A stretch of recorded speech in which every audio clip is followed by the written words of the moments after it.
Hey guys, if any of you are early, I'm just getting the last pieces set up. Thanks so much for being here. If you can, please go ahead and put your location and what the weather is like, where you are, so I know that you can hear me, and also let me know if you can see me.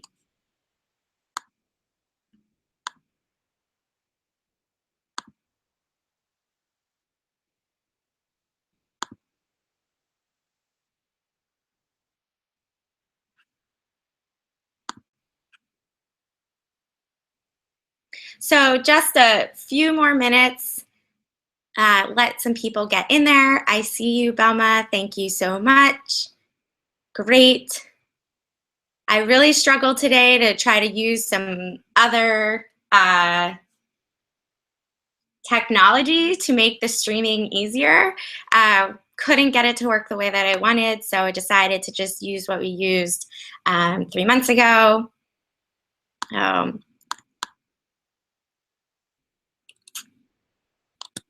All right, so I am going to set up, share my screen.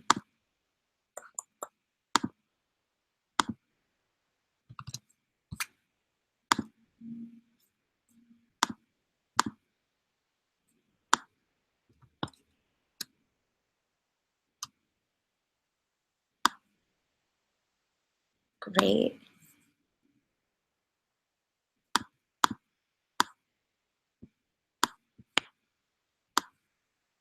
All right, so anyone that is joining right now, please go ahead and put your location and what the weather is like. And if you are so brave, maybe you can tell me what your goals were for this year and how you're feeling about them right now. But this will just help me make sure that you can hear me, and let me also know that you can see my deck. Just checking all of the technology as everyone gets on here.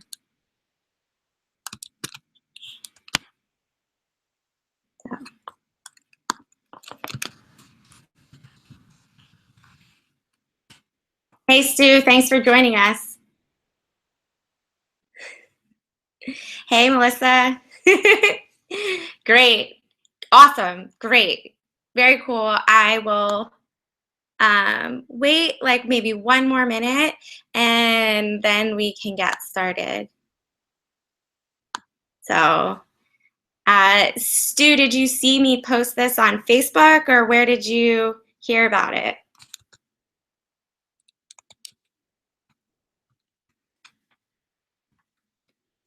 Oh, hi, Danielle. Hi. Great. Awesome. All right, great. Hey, Christy, I guess it was you. Erin's here. Awesome. All right, guys. Well, I think I will get started. If there's anyone else that's listening and you can hear me, you can see my screen, just go ahead and put in the comments I can't see you, Danielle, so don't worry about that. Now, there is a 12-second, there might be up to a 12-second delay, so I'll try to work around that. And again, feel free to say hi in the live chat and also say, like, ask any questions. But I think there's enough of you guys right now that I'm going to go ahead and get started. All right. Okay. So at the beginning of this year, both in December and early January, I worked with a bunch of people. We worked together to reflect on 2016 in order to plan for 2017. Together, we had a bunch of realizations about ourselves. Some of us thought, do we set high enough goals or do we set too many goals? Some of you realized you had reached many of your goals, but were hung up on the one or two pieces left incomplete. Others realized that the root source of you not achieving your goals was not having a process in place to reach them. After all, haven't we heard, a goal without a plan is just a dream? So, at face value, I think that we really believe that goals are meant to be set and then never changed. And there's some high standard we hold ourselves to that says this is the path we chose. And if we change that path, we're somehow compromising on our original goals. Can't tell you how many times I thought I should run a marathon, but every time I got to training for mile 11 or so, I was super bored. 26 seemed like a really bad idea. And you just can't give yourself a hard time because, we're only human. And that's what I find myself saying to myself. I find that's what's yelling in my ear as we wrap up Q1. We are at the beginning of a training plan. It seems pretty far off, but we got to recognize how far we've come. So, what is this Q1 retrospective going to be about? It's going to be about goal setting and refining and breaking those goals into action steps, really figuring out how to define a process, a realistic one, to get us there.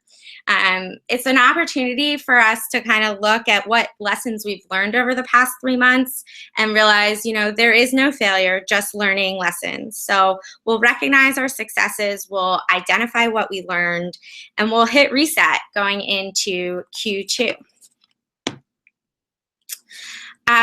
I know a lot of you. So for those of you that don't know me, my name is Lindsay Tabus. I combine engineering methods and design thinking to work with technology businesses across design, customer experience, product, and communications. I've been building my own practice for 3 years. I'm going into my 4th year. And I designed my first interface in 2002. So I've been crossing the chasm between tech and people for 15 years. What I want and what I offer my clients and what I offer to you by doing this retrospective is giving you clarity on the most effective and efficient ways to achieve sustainable growth and continuous improvement. So let's just stop and do some house cleaning. I'm going to check in on the chat and see if anyone has any questions. And then I'll jump into this worksheet.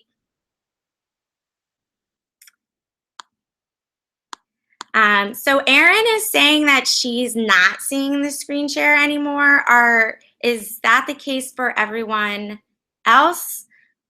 Or is that just one unique situation?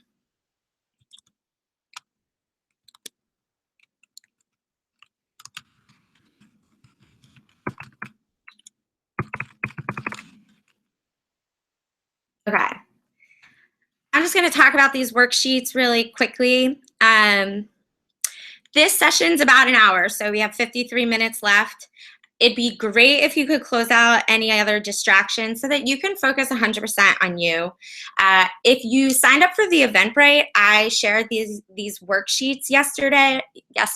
If you have quick access to a printer, go ahead to this bit.ly link and print these worksheets out. If not, just grab some pieces of paper and use them in landscape mode. I am a firm believer in putting our thoughts into the physical world rather than just keeping them in the digital world.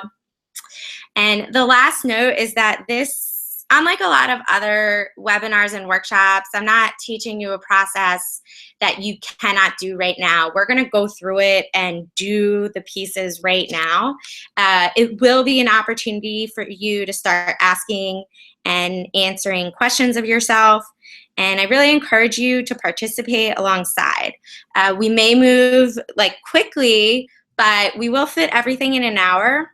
I do suggest putting aside another hour to review all your notes and continue the process. Make it a practice. So we practice our process and make our process a practice. So I'll check one more time on the, all right, I see that Danielle and Erin, I'm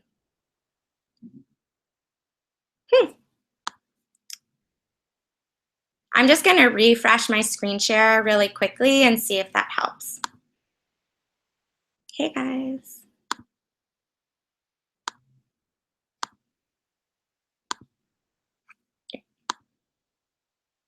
All right, so I hope that this helps you all. Okay. All right, guys. Let me go through a little bit about me and how I figured out this process. For those of you that were here 3 months ago, this will be a refresh. I just think it's important to kind of share how I got here. So in 2013, I started an e-commerce store selling boutique fitness apparel.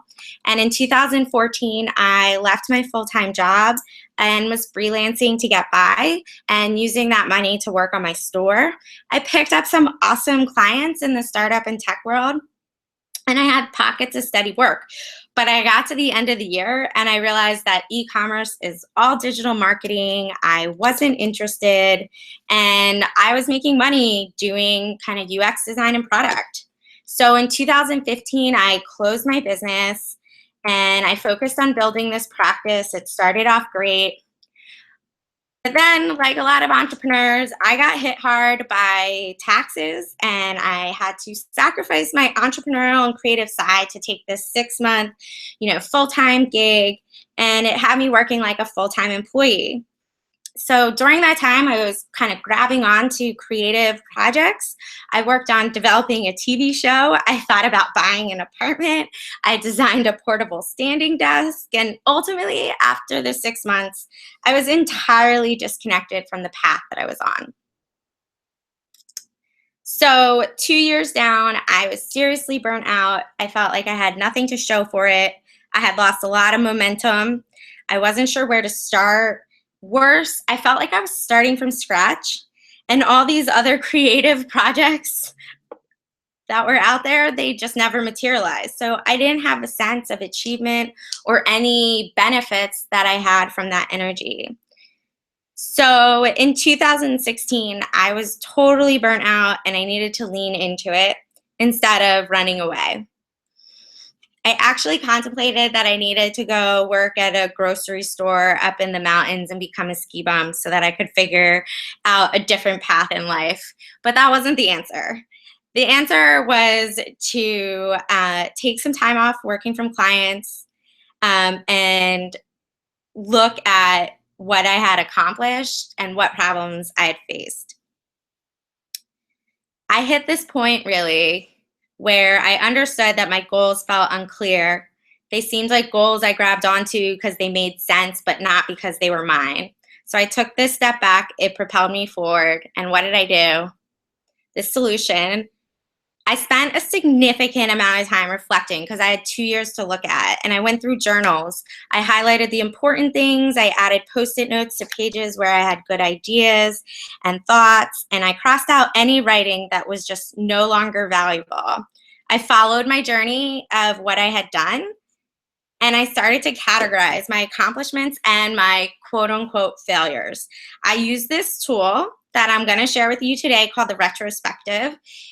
It's an assessment technique that is part of the agile software methodology. It's often implemented really poorly on teams because people need to be really introspective and vulnerable with their teammates, which is really hard in highly politicized work environments. But it's perfect if you're thinking of just yourself and where you can find opportunities to improve. So as I started to categorize, themes emerged. I definitely had a lack of focus. I wasn't finishing projects, and most importantly, I didn't know how to manage myself as a business. And I actually had done many retrospectives throughout the year, but no real plans and actions materialized in my day-to-day. So I set goals. Focus on focus. That was what 2016 was about. Learn the basic components of a business. Build a solid foundation, fill in the gaps of what I don't know, and pick up skills I need to manage myself. And it helped. So in that first half of the year, I created 30-day plans on business and marketing. I taught myself other things about managing a business. I really committed to this idea of focus, ruthlessly weeding out things that had nothing to do with my career and with my focus in kind of developing a business in technology design. by July and August, it started to really pay off. I took on more clients than ever before. I hit exciting milestones like hiring subcontractors, had returning and repeating clients. I really felt ready to grow a business. So, what are the problems that we all face? The joke is that adulting is hard, right? After college, life is pretty ambiguous. Um, it falls on us to set goals for ourselves, and it also falls on us to have the discipline to achieve them. We don't have the end of the semester to drive us to complete things. We don't have midterms to tell us that we could do better or we're on track to getting an A. We have to chart our own course. And what I tell my clients and what I'll share with you is 95% of innovation, of big ideas and creativity come from understanding the problem. And when we're thinking about ourselves and our situation and our quote unquote problem statement, we sometimes think that because we experienced everything firsthand, that we understand what we've accomplished or haven't.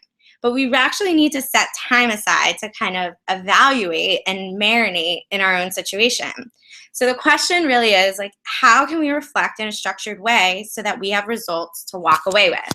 So right on time, we can get started. I'm gonna just take a step out and see where we are comment-wise. Oh man.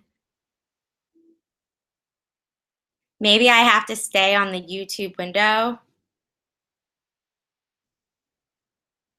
Bummer. Okay. Maybe I'm seeing that. Okay, it's back. Oh my God. Okay, so, oh, this is so strange, guys. Okay, tell me can you see it now? Does it go away?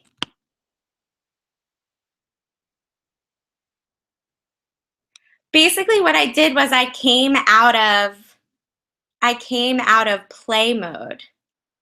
Oh God. Okay, guys. Well, you heard my story. We don't need to go back. I'm ready to get started. I hope you guys are ready to get started. We'll just have to look at the Keynote application around the top and the side. I'm super, super sorry about that.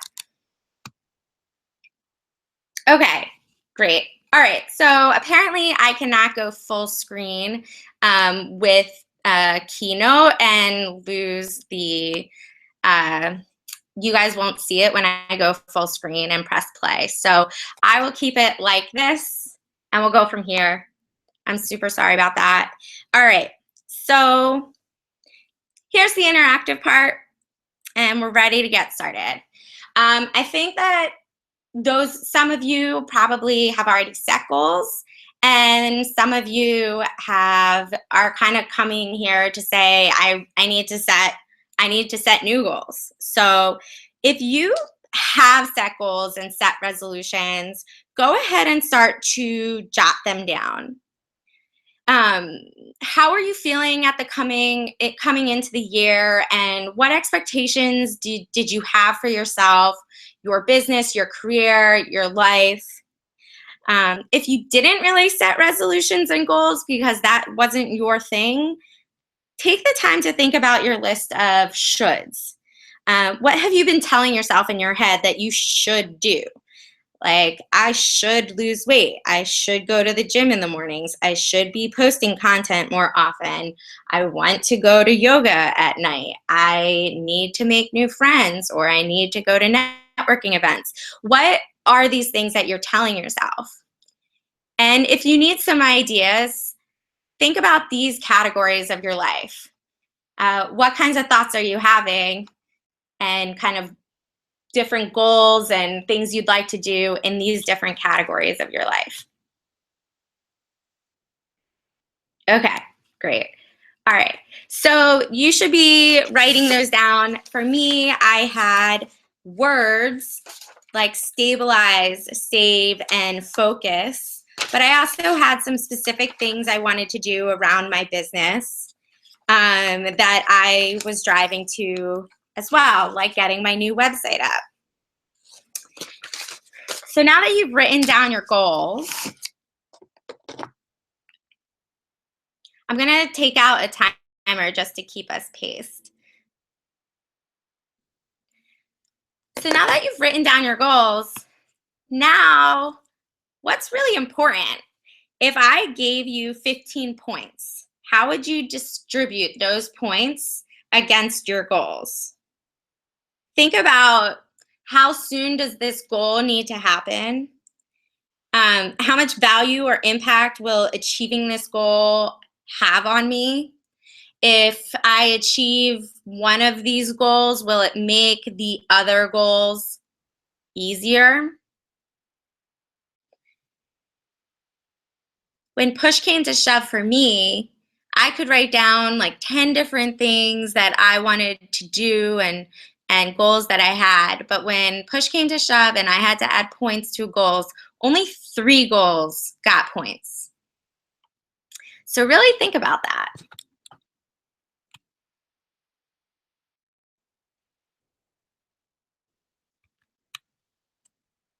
Okay, so I don't get to use any of my cool animations, but now that you've put some points against these goals,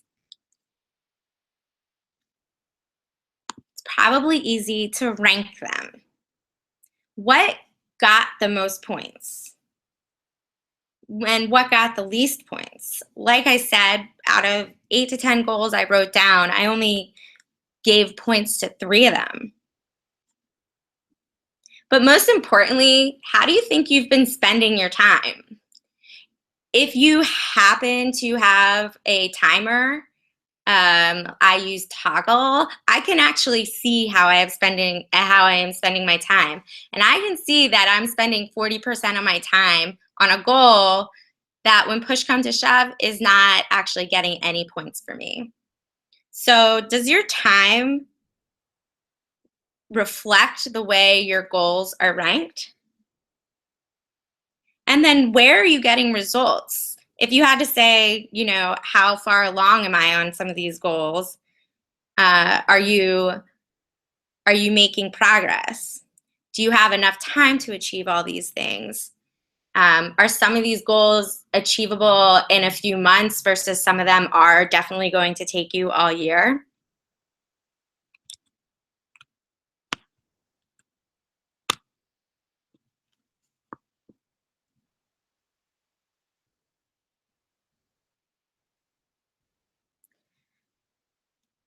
So the next piece is, because I don't have the animations, I'm going to edit it on the fly. Retrace your steps.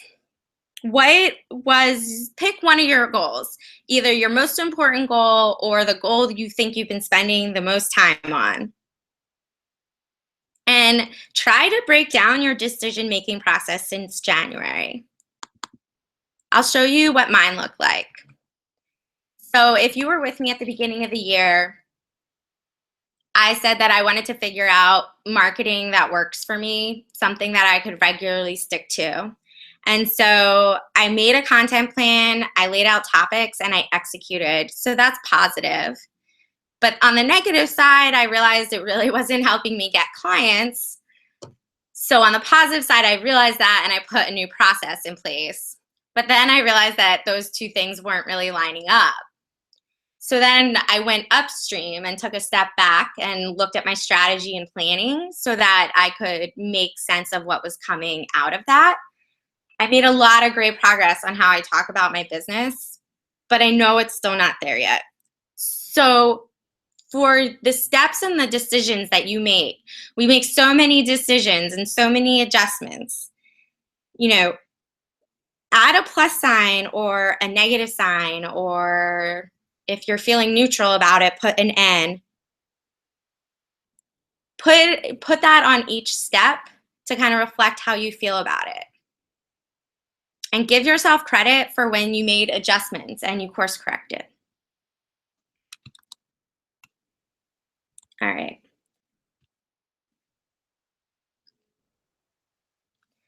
So now that we've kind of practiced this with one goal, I'm going to give you a few more, like maybe 30 more seconds if you want to try to do this with another goal. But we can jump into the happy, meh, and sad technique that makes up the retrospective.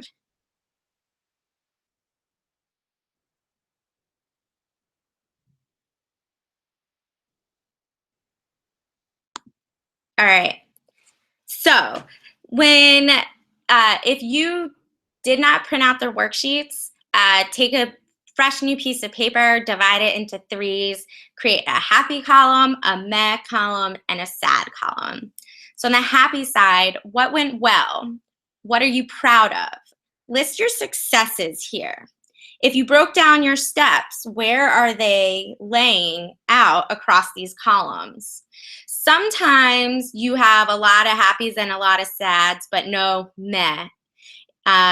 That's okay. For some of us, we're indecisive and we feel neutral about a lot of things, so we put them in the middle column. The meh is like what was just okay, what was neither great nor so bad. In the sad column, where were you thinking that you failed? You know, what did you try that did not work? What did not go so well?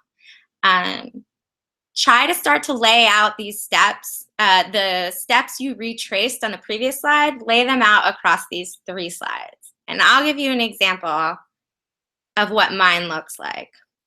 And if you have any questions about this, please let me know. I know that one of the big questions 3 months ago was, I don't have anything in the meh column.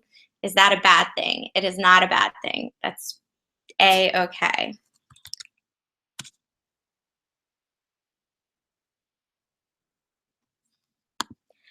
If you're wondering if it's your internet, go to fast.com. FAST.com. That'll tell you if you're streaming in kilobytes per second or megabytes per second. Okay. So, what did mine look like? All right, so I made a content plan and I executed. That was awesome. I took big strides on strategy and branding. That was also awesome. I'm doing this webinar again, and if any of you saw my Facebook Live video an hour ago, it's super helpful to stay focused on my goals when I know that a bunch of people are going to do this session with me. And also, I had another project, this work values infographic. It got published, so that was awesome. In the meh is that, you know, it's a good thing. I was iterating. I saw that things weren't working. I came up with something new, but that something new is not connected to the other. So I'd really like to figure out how I can identify or make better decisions and identify problems and move forward quickly.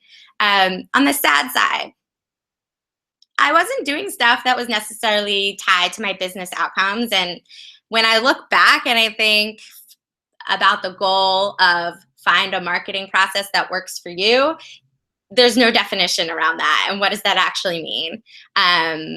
So I'm a little frustrated. It's not all lining up. But again, I can look at the happy column and I can look at the sad column and I can see that a lot of good things happened. So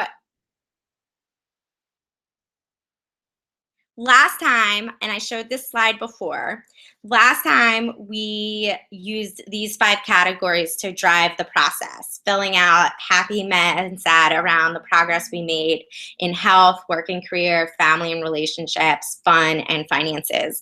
If you're interested in diving into each of these areas in more detail, the recordings from New Year's workshop on my YouTube will do that with you. But we're actually going to take a slightly different approach this time around because we have really a nice small amount of time, January, February, March, to look at. We're going to couch our retrospectives in this time around and how clear our goals are. I was surprised to see for myself how much more detail I need to put into my goal. So we're going to evaluate the clarity of our goals and see how we can do a better job of breaking our goals down into action steps.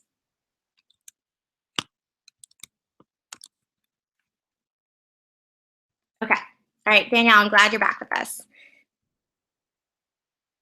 Okay. So I want you to ask yourself when you look at your goals, how specific are they? For your most important goals, do they fit this criteria of being specific? Can you define the who, what, where, when, why, and how? If yes, like how far along are you to your goals? And can you put the progress that you've made in the happy column? If no, maybe you put that in the meh or sad column. That either you haven't made any progress at all because you totally forgot about this goal, or meh, you really didn't define this goal that well. So you feel like you've made some progress, but you need to go back to the drawing board and be more specific.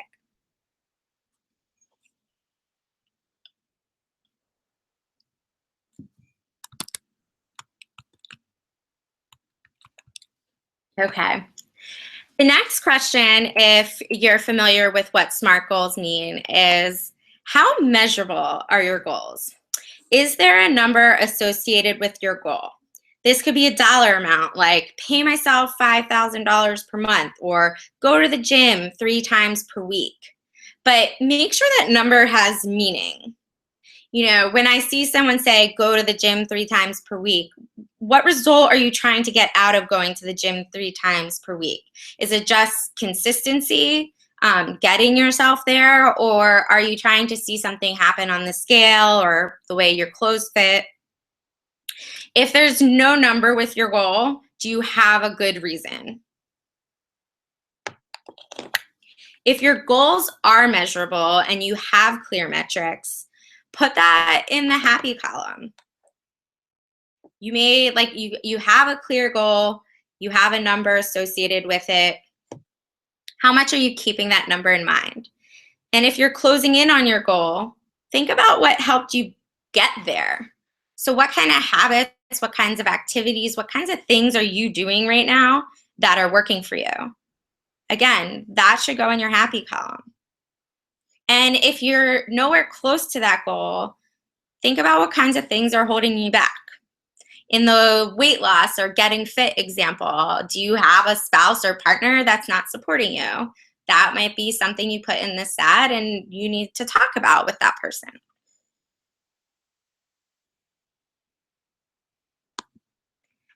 The next question is, how actionable are your goals?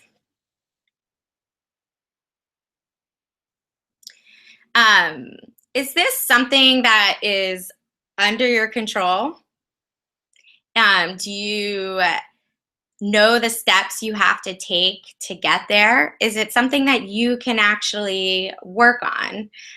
For those of you that are finding yourself spinning in circles about politics, like, can you define a certain amount of action or goal that you can control, but understand that the other parts of it you can't control? Are there any extenuating circumstances that will get in your way of getting to this goal? Or are you relying on someone else playing a crucial part in you getting to this goal? Okay.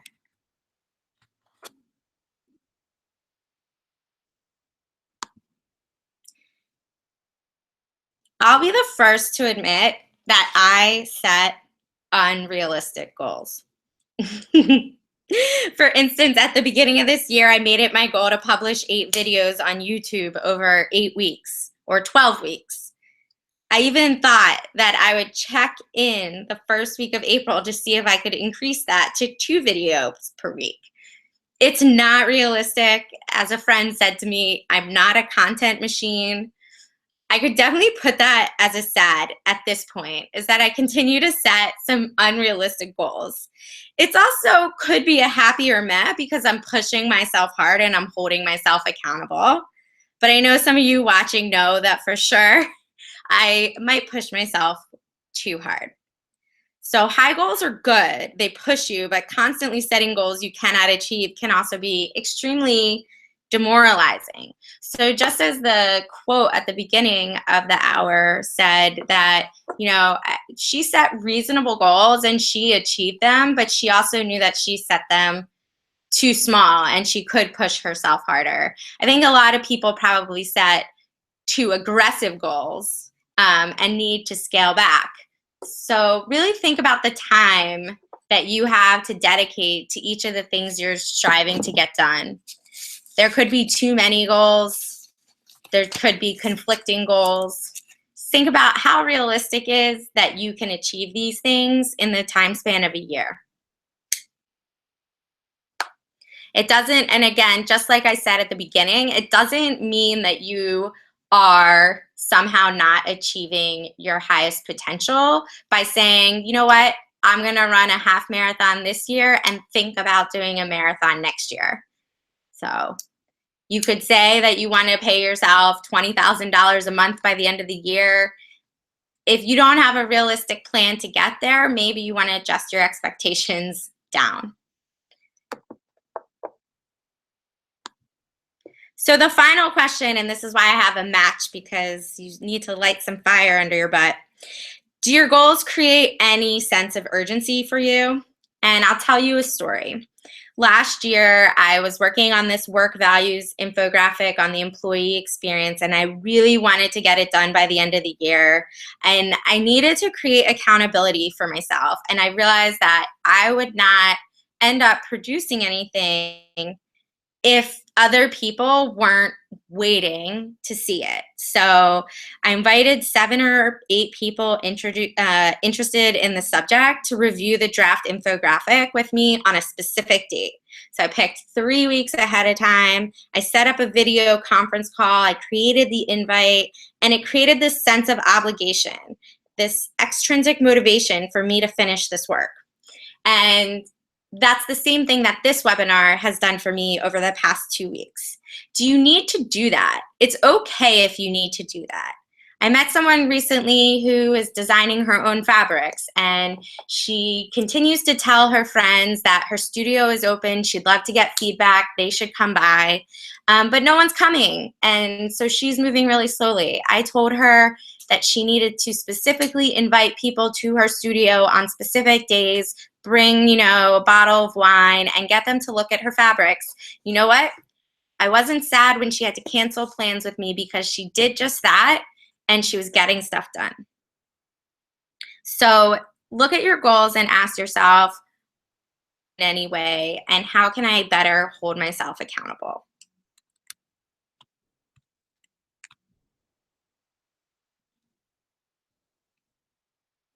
Oh, John, I'm great to see you. So Erin, before we move on, Erin is asking, any advice if your problem is setting under realistic goals and selling yourself too short? I think I would need an example, because unfortunately I'm coming from a very from a different perspective. So that setting attainable goals helps you kind of build confidence. And the whole point of some of these big goals for the year is to break them down into smaller steps that you can do in a month, do in a quarter, so that you can feel good and recognize your progress. I would say if you have a hard time, if I think about it a little more, if you have a hard time because you set low expectations for yourself and you sell yourself short, maybe if you have people that you know are more aggressive, you can share your goals with them and ask them, what do you think this is realistic? Do you think I can do more? Would you be able to get more done? So that's the best I can do right now, but I'm going to think about it, Erin, and get back to you on that, okay?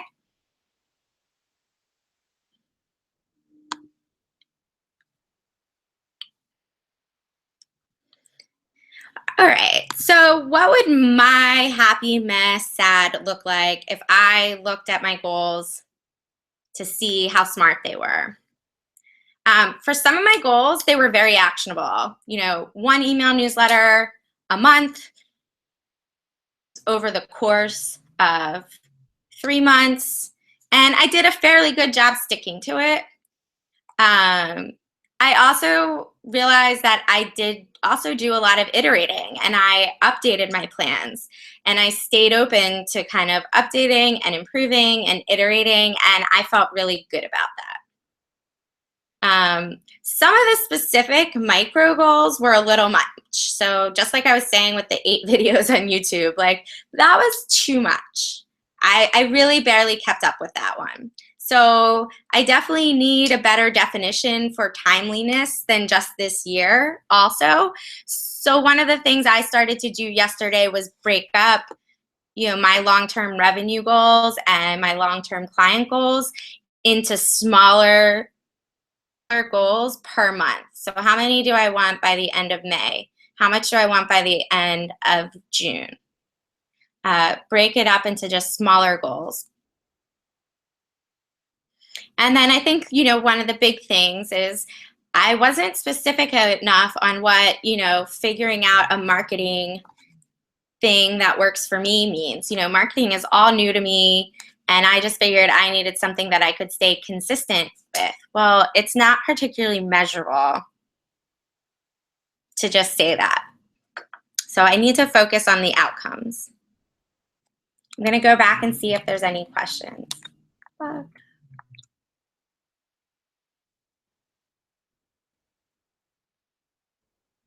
Okay, you guys are talking. That's awesome.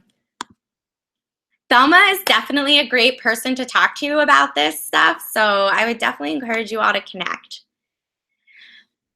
I think at this point, it's good to just really take a step back and think about what your immediate reaction is and any other follow-on reactions. We can say a lot of negative things to ourselves, like, oh my God, I didn't prioritize these goals, so I didn't put my energy towards the right one. Put that in your sad column and get it out of your system, and then go on to say, well, what did you learn?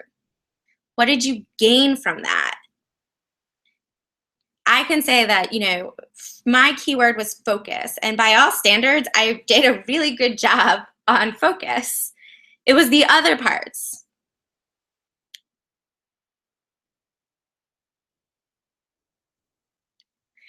So make sure you get any of these kind of positive or negative feelings out and categorize them. Put them within context of all the other things that you've accomplished and learned over the past 3 months.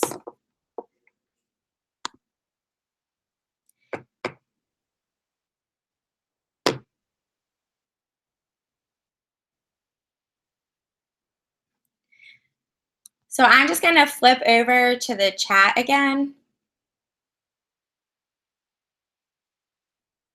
All right, so you guys are really helping each other in the chat.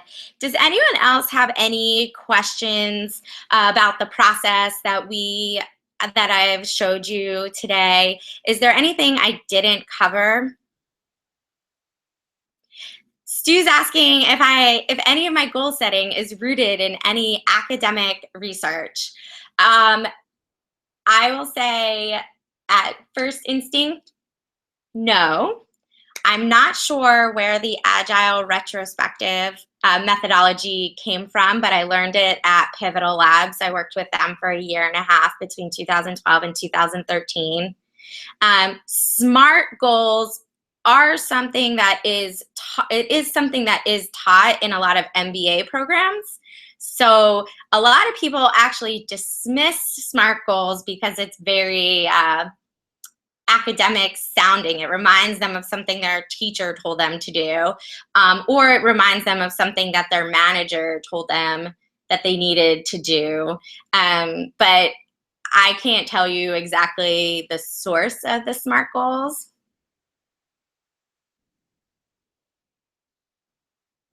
And now, are there certain things you've read that have helped improve the way you go about planning and executing on your goals? So I was going to put this slide in the deck really quickly, but I didn't end up doing it. I have worked on a lot of productivity hacks for myself. Constantly, I have an inbox zero process that you can check on Medium. That helps me stay on top of my email, on top of my to-do list, but doesn't overwhelm me. I manage my to-do list separately. I have a productivity organization scheme that I put into practice in Evernote. And also, I plan out the majority of my week on Friday for the following week, and I actually put blocks of time on the calendar to reflect what's on my to-do list. So that would be a totally other webinar that maybe I could do in the future, to kind of talk about how we keep our inbox clean, keep our stuff organized, and prioritize our work, but not today. Oh. All right, guys. So what's our next step? Now we have to make something of all of this. So I want you to categorize all the notes that you've taken. Mark things that are similar with categories that make sense to you. Here are a few examples, whether it's, daily routine, having a mindfulness practice, having organization and structure around the things that you do, iterating and learning. So maybe you stick to a plan way longer than you need to because of a commitment you made to yourself, but maybe it's not working. Is it about you having confidence? Is it about you managing your money correctly or giving yourself time to be creative? Maybe you give yourself too much free time. So what I use are like triangles and squares and stars to say all of these things have to do with the same thing. So again, looking at your 3 columns, start to mark up all the things you put in happy, meh, and sad, and look at what the themes are.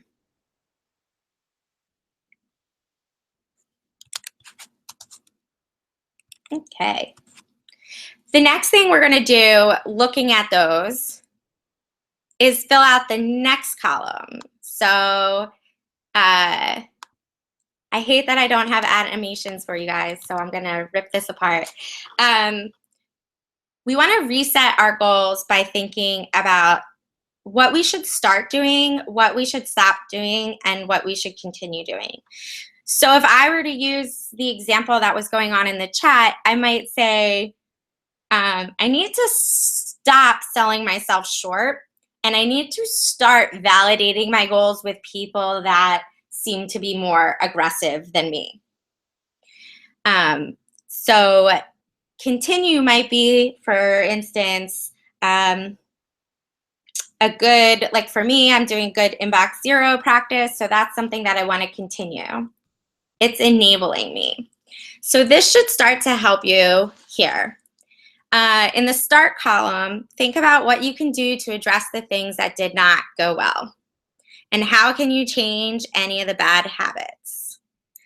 So set clearer goals for marketing and connect to revenue drivers. Take time to write out a business plan. Take time to build a mindfulness practice. Define a product offering or dive deeper into this aspect of my business.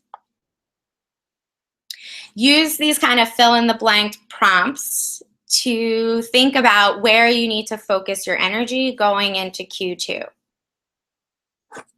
Maybe you need to prioritize working out, or you need to prioritize learning productivity tools so that email doesn't drive your day and lead you astray.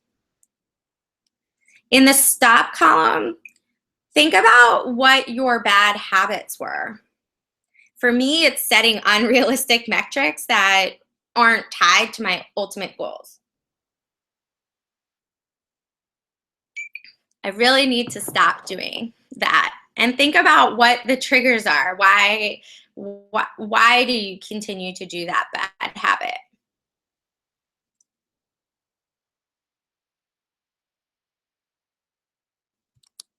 The final one is continue.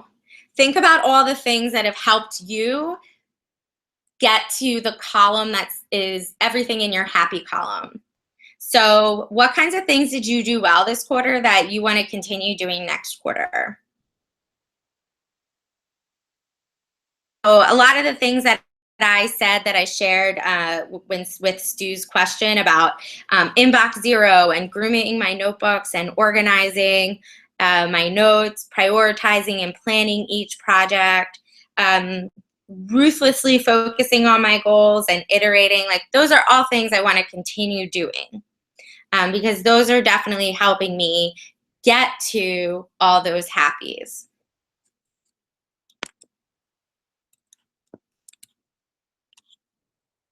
If you have any questions, we're rounding out the last 10 minutes, so think if you have any questions for Q&A.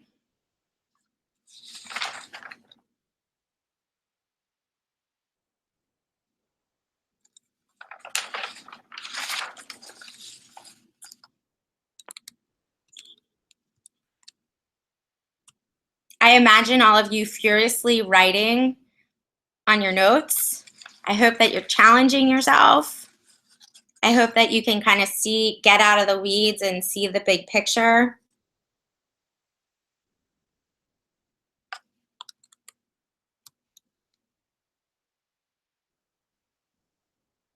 So Danielle, you can do start, stop, continue for each goal, or you can do it overall as well.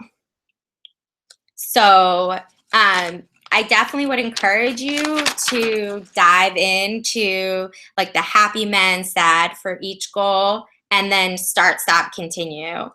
And again, try to focus on the goals that you gave points to. So if you had a laundry list of like 8 things you wanted to do this year, I do have a suggestion for balancing high priority goals. So that goes back to this slide, and I'm going to jump back to this one. There are a few prioritization tools out there, one of which says that you should score each of your goals based on how soon it needs to happen and how much value or impact will the goal have on you. So for instance, billing your clients has a huge, it needs to happen soon, and it has a huge impact on you. Asking 3 more people for an opinion when you already have 3 people's opinions, maybe the project is urgent, so you feel like it needs to happen soon, but the actual value in when you look at it isn't that high. So you need to look at your goals within that context. I'm trying to look at my goals to see if I have an example for you. How about this? You know, like any business owner, I want to increase my monthly revenue so that I can pay myself. I also want to get my new website up because I had to change my business name. So my new website, it feels like there's a sense of urgency, but in reality, there's no do or die to get it done in the next month or 2. So I would rank it low on deadline, but high on impact. Increasing monthly revenue, obviously, is like, well, I really want to pay myself, and so I need to make more money, but I need to make more money before I can pay myself. So what I'm trying to say there is like one comes before the other. So increasing your business's monthly revenue is has to happen first. So that gets more points. Then, you know, increasing the amount you can pay yourself gets slightly less points, and they both have big value. So you can kind of score them that way to see which ones you need to work on first.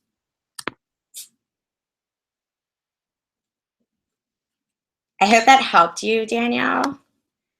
And feel free to email me separately. I can share with you a worksheet for that.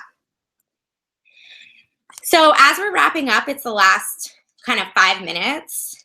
I want you guys to give yourself a pat on the back, because taking the time to do this in the busy, busy world that we're in is really tough.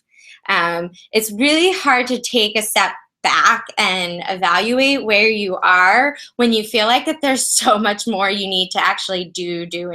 So I am a big proponent, and I said this earlier, take a step back to move, slow down to speed up.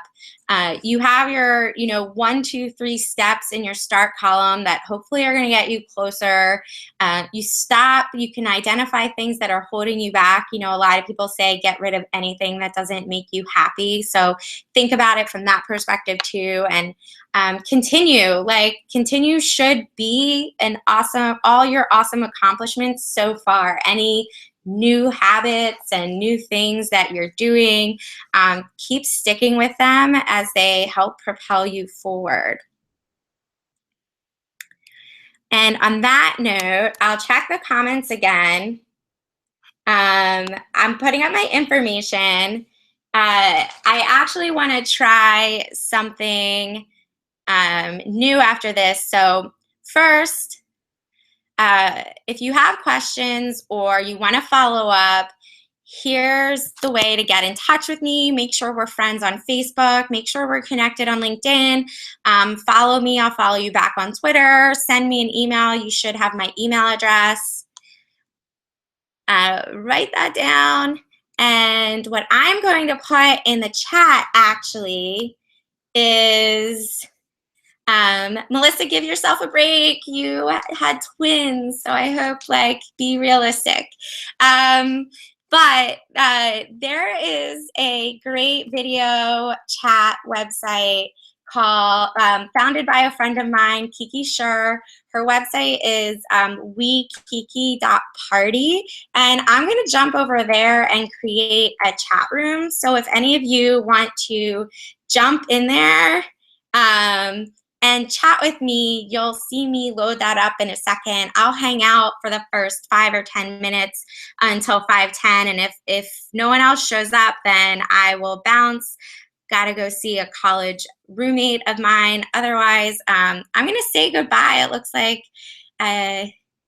there aren't any huge questions. So thanks so much. Thanks so much.